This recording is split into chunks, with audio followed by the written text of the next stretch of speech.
Berlatar di Paris, Perancis, cerita ini fokus pada seorang pembunuh bayaran bernama, kita panggil aja Andre. Dia sedang menjalankan misi super penting, membunuh target yang katanya bakal muncul di salah satu kamar hotel tepat di seberang gedung tempat Andre bersembunyi. Udah 5 hari Andre setia banget, nyewa kamar di gedung kosong cuma buat ngawasin targetnya dari jauh. The incessant hum of Tokyo.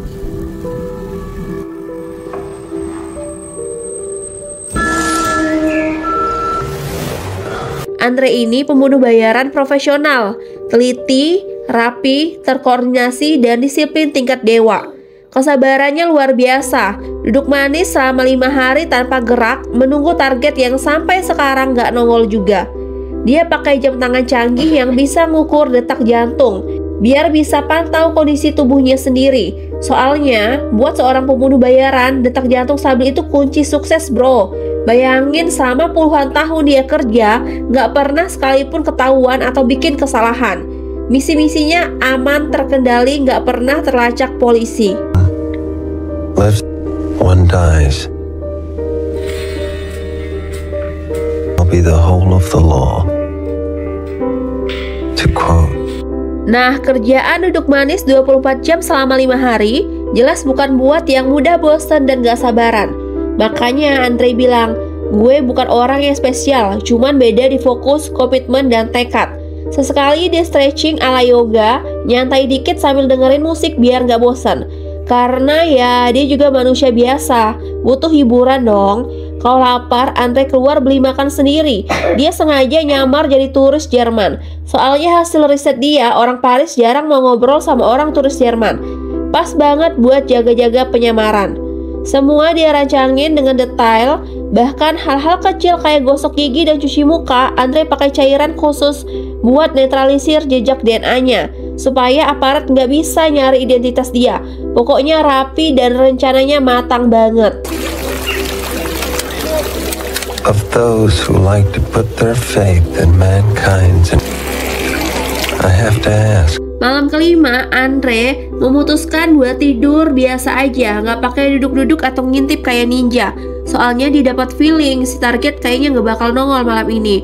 Tapi pas lagi bangun buat tahajud, iya, pembunuh bayaran juga butuh spiritual. Dia langsung kaget setengah mati. Kamar yang dia tempati tiba-tiba udah diacak-acak sama pelayan hotel. Itu tanda si target bakal segera muncul. Si Andre dengan sigap nyiapin senapan aras panjangnya. Ini bukan senapan sembarangan ya. Ini senapan yang bikin bulu kuduk merinding. Dari balik jendela, dia lihat seorang perempuan masuk. Wah, ini kayaknya wanita penghibur, semacam welcome commit buat si target. Sambil menunggu, Andre santai ngelap matanya pakai buru water. Nyalain musik biar gak stres, karena ini kerjaan yang gak bisa baper. Pas target masuk kamar, Andre siap bidik, tapi gak langsung nembak. Kenapa? Karena denyut jantungnya masih naik-naik di angka 100. Nah ini bahaya bro. Kalau tembak sambil deg-degan bisa-bisa peluru meleset, malah kena lampu atau apalagi TV. Jadi dia nunggu detak jantungnya turun ke 60 dulu. Di saat itu dia ngelakuin afirmasi semacam mantra pembunuh bayaran. Tetap fokus, jangan improvisasi, jangan percaya siapapun, jangan kasih hati. Empati itu kelemahan dan kelemahan itu jebakan.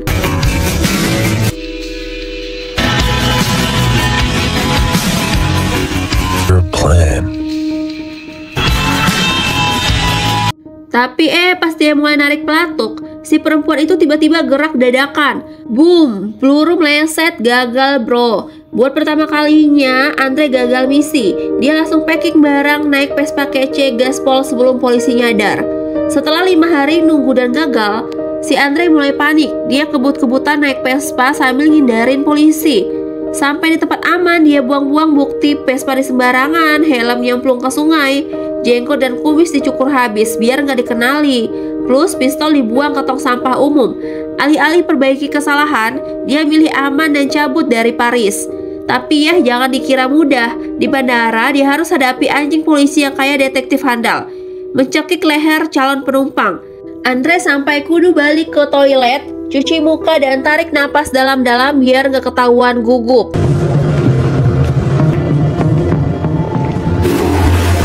Done what you can do. Gak lama setelah kegagalan misi itu, Andre dapat telepon dari agensinya. Suara di ujung sana bilang, klien kita bakal ngamuk banget kalau kamu gak beresin ini. Jadi ayo benerin kegagalannya. Apapun caranya, bunuh target itu. Tapi Andre yang udah paham betul mainnya, milih gak ambil resiko. Dia mutusin buat cabut dari Paris demi keselamatan nyawanya sendiri. Di perjalanan, Andre tetap waspada kayak satpam malam minggu. Dia curiga sama salah satu penumpang pesawat yang berkacamata dan berdasi rapi. Mirip banget sama John Wick. Mikirnya bisa jadi itu pembunuh bayaran lain, atau bahkan kliennya sendiri yang marah, atau si target yang udah tahu siapa dalangnya. Jadi Andre mutusin buat transit dulu ke negara lain, nginep di hotel sampai pagi.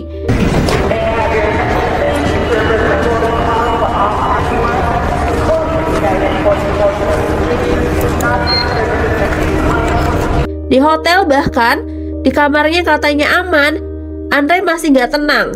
Dia pasang protokol keamanan mandiri. Ala-ala Andre letak gelas dan tutup botol di depan pintu, supaya kalau ada yang nyelonong dia kedengeran. Tidur, duduk dong, sambil pegang pisau, makan di samping. Berasa kayak mau main survival game bro. Paginya setelah yakin aman, Andre langsung terbang ke kampung halamannya, Amerika, tepatnya Santo Domingo, ibu kota Republik Dominika. Tapi sampai di sana, perjalanan belum selesai. Dari bandara dia masih harus nyetir jauh ke tempat tinggalnya yang tersembunyi dan jauh dari hingar-bingar kota. Begitu sampai di depan gerbang, Andre langsung ngerasa ada yang aneh. Ada jejak sepatu boot dan puntung rokok berserakan. Wah, ada nyelonong nih, pikirnya. Langsung deh diambil pistol, terus nyelinap masuk ke rumah sendiri. Bayangin deh, syok berat.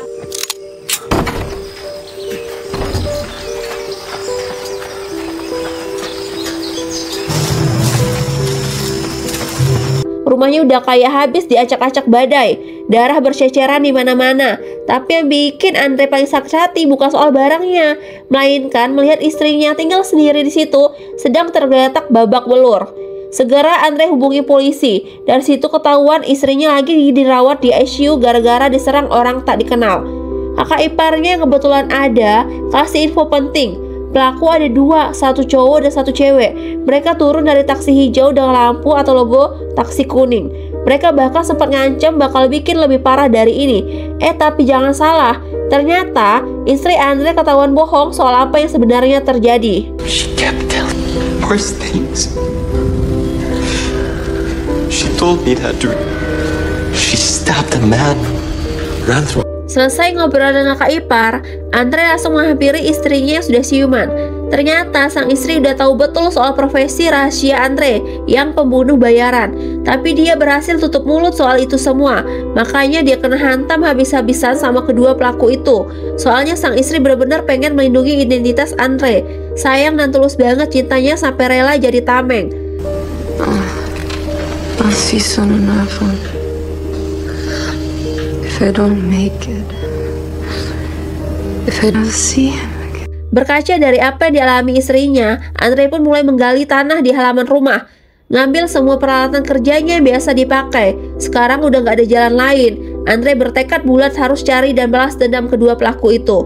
Berdasarkan info kakak ipar soal warna dan logo mobil taksi yang dipakai pelaku, Andre mulai keliling kota nyari mobil taksi itu. Udah kayak detektif sungguhan, nginder kesana kemari. Setelah seharian muter-muter, akhirnya dia nemu mobil taksi yang dimaksud. Gak mau buru-buru, Andre mulai ngikutin si sopir taksi dan cari tahu kemana markas besar mereka. Setelah kantor pusat taksi ketahuan, Andre masuk ke sana dengan akting ala aktor kelas 1. Dia nyamar jadi penumpang biasa dengan pistol dan ekspresi dingin, khas pembunuh bayaran. Dia minta si sopir antar ke tempat sepi buat ngobrol serius. Si sopir cerita deh soal ciri-ciri penumpang yang kemarin. Cewek kurus dan cowok tinggi kekar dengan wajah yang sangar. Dari sini Andre udah pegang semua data yang dibutuhin. Nah, demi hilangkan saksi, Andre gak punya pilihan lain selain ngilangin si sopir. Bye-bye bro. Dari ketegangan si sopir, Andre curiga kedua pelaku itu adalah para profesional yang udah biasa di dunia hitam ini.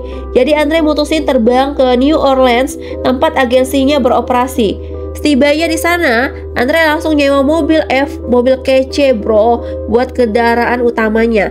Dia langsung cus ke gedung pribadinya, tempat semua perlengkapan tempur disimpan, mulai dari identitas palsu, pakaian penyamar, senjata, sampai plat nomor palsu polisi juga ada.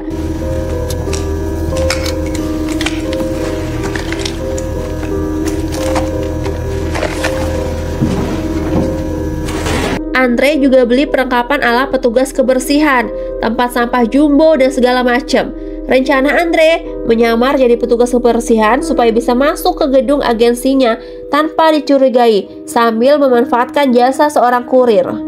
Andre pun pura-pura ikut masuk bareng si kurir untuk ngambil sampah. Begitu si kurir cabut dan suasana mulai sepi, Andre langsung gercep, melancarkan aksinya buat nyusup masuk ke ruang pribadi milik agensinya. Ruangan ini dulunya jadi tempat Andre dapat job-job berdarah dingin yang selama ini dia eksekusi dengan presisi. Ternyata orang yang selama ini jadi perantara Andre dan para klien elit itu adalah seorang pengecara. Kalau di dunia John Wick kita kenal si Winston, sang manajer hotel, maka di dunia Andre ini ada si pengecara, sosok yang jadi makelar kerjaan pembunuh buat klien-klien kalangan atas. I'm the one who's sorry. I sincerely apologize. Misunderstanding. Karena curiga si pengecara ini punya andil atas apa yang terjadi pada istrinya, Andre pun mulai langsung menginterogasinya, tapi bukan dengan tanya-tanya halus. Dia langsung keluarin nail gun alias mesin paku tembak. Duar, 3 paku langsung nancep di dada si pengecara. Tapi sialnya sampai detik ini sakaratul maut pun si pengecara masih keras kepala, nggak mau ngaku, nggak mau buka mulut. Jadi Andre pun ganti target, si asisten yang ternyata jauh lebih kooperatif. Si asisten bilang semua ada 2 pelaku itu disimpan rapi di rumah pribadinya. Tapi sebelum kasih data itu, dia minta satu hal. Disinilah prinsip Andre mulai diuji. Si asisten tahu cepat atau lambat dia bakal dibunuh juga. Tapi dia cuma minta satu hal, mati dengan cara yang nggak mencurigakan, supaya asuransi jiwanya cair dan bisa jadi bekal anak-anaknya yang masih sekolah.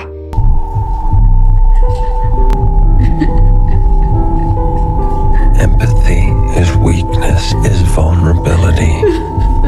Andre pun mulai dilema. Di satu sisi dia pegang prinsip jangan punya rasa kasihan. Rasa kasihan adalah kelemahan dan kelemahan adalah kerentanan. Tapi di sisi lain dia juga masih punya hati. Akhirnya Andre memutuskan ngasih kesempatan. Dia biarin si asisten hidup lebih lama, setidaknya sampai mereka sampai di rumah buat nunjukin lokasi berkas-berkas penting itu. Buat beresin si pengecara, Andre masukkan jasadnya ke tong sampah jumbo yang udah dibawa, dan dengan gaya santai dia tarik tong sampah itu masuk ke lift. Tiba-tiba 2 orang lain ikut masuk ke lift. Salah satunya nyelentuk sambil ketawa. Wah, jangan-jangan ada mayat tuh di dalam tong. Andre cuma senyum kecil. Hehe, iya nih bau bangke ikan. Padahal ya kamu tahu sendiri isinya emang mayat beneran.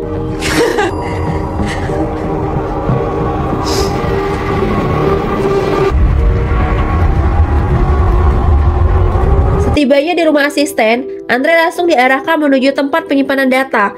Tanpa basa-basi, si asisten mempersilahkan Andre mencari sendiri berkas-berkas terkait 2 pelaku sadis yang nyaris merenggut nyawa istrinya. Begitu berkas ditemukan, janji pun ditepati. Andre mematahkan leher si asisten, cepat, bersih, dan sesuai permintaan, tepat di dekat tangga agar terlihat seperti kecelakaan biasa. Ya, seenggaknya nanti asuransi jiwa bisa cair buat anak-anaknya. Setelah semua informasi penting berhasil dikantongi, Andre masih punya satu PR lagi, ngurusin jasad si pengecara. Ia pun naik kapal feri sambil menjatuhkan beberapa barang bukti ke laut satu persatu, lalu membuang mayat si pengecara di bawah jembatan pedesaan yang sepi. Sebuah lokasi yang kalau polisi mau nyari pun bakal mikir 2 kali, karena siapa coba yang sengaja ke sana. Selesai urusan itu, Andre langsung pergi ke Florida, tempat tinggal salah satu dari 2 pelaku yang ia cari. Setibanya di lokasi, betapa terkejutnya Andre saat menyaksikan langsung si pelaku yang tinggi besar dengan wajah sangar seperti badut, nggak lulus audisi film horor, apalagi ditambah seekor anjing pitbull yang galaknya bukan main.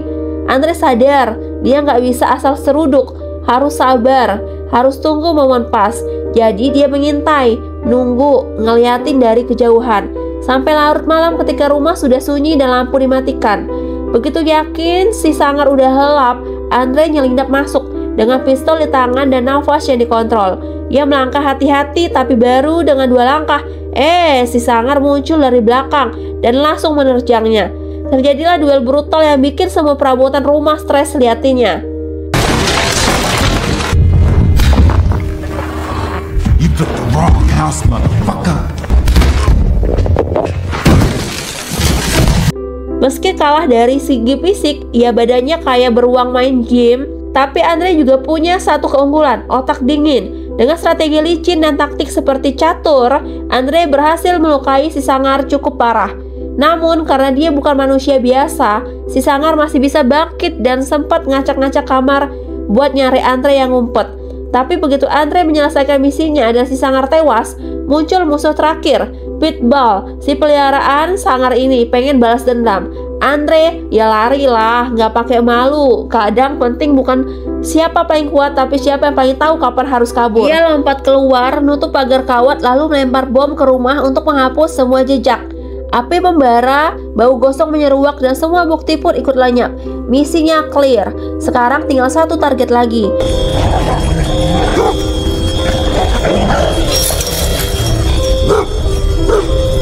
This is what it takes. Andre pun bergegas ke New York, kota sibuk tempat pelaku kedua tinggal. Seorang wanita bertubuh kurus, tapi jangan salah, si Mbak satu ini adalah pembunuh bayaran senior. Namanya cukup terkenal di dunia kriminal. Kurus bukan berarti lemah, dia kurus karena udah kenyang darah. Namun Andre jelas nggak peduli dengan reputasi si perempuan. Mau bilang dia pembunuh bayaran legendaris atau alumni ranking 1 dari Akademi Ninja Internasional pun, Andre tetap cuek. Ketidakpedulian itu langsung dibuktikan malam itu juga. Di sebuah restoran mewah, Andre duduk tenang di meja si perempuan yang sedang menikmati makan malam sendirian, lalu mengarahkan pistol ke arahnya. Gak pakai kode, gak pakai basa-basi, dan si perempuan yang katanya ahli itu cuma bisa bengong level dewa, kayak anak magang ketemu bos besar pas ketiduran waktu rapat. Si perempuan langsung tahu arah pembicaraan.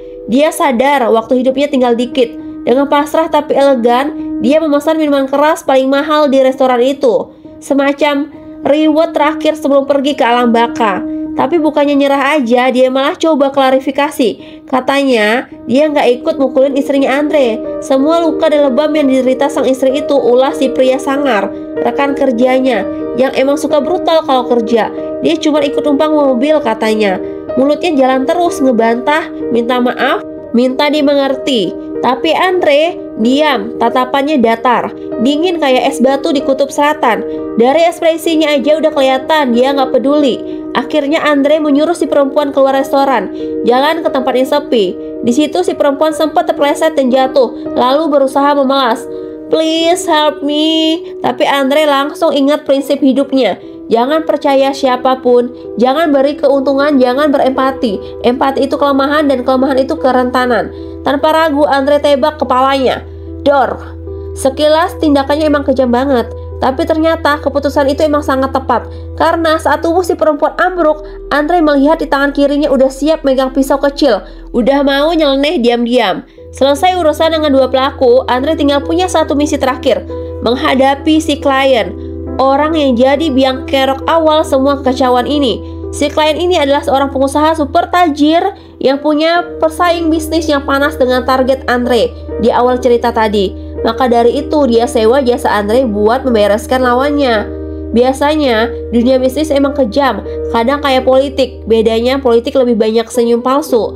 Bahkan Andre sempat dapat kerjaan aneh dari politikus buat nyiram seorang pakai air keras pas subuh-subuh. Dan ya sampai sekarang pun belum pernah ketahuan.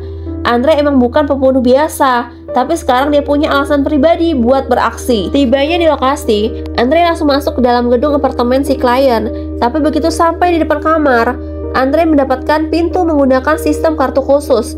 Jelas mustahil dibobol tanpa kode atau akses resmi. Nggak kehabisan akal, Andre pun menunda misinya. Dia malah sibuk belanja online dulu, beli alat penduplikat, kartu yang biasanya cuma dipakai agen rahasia di film-film.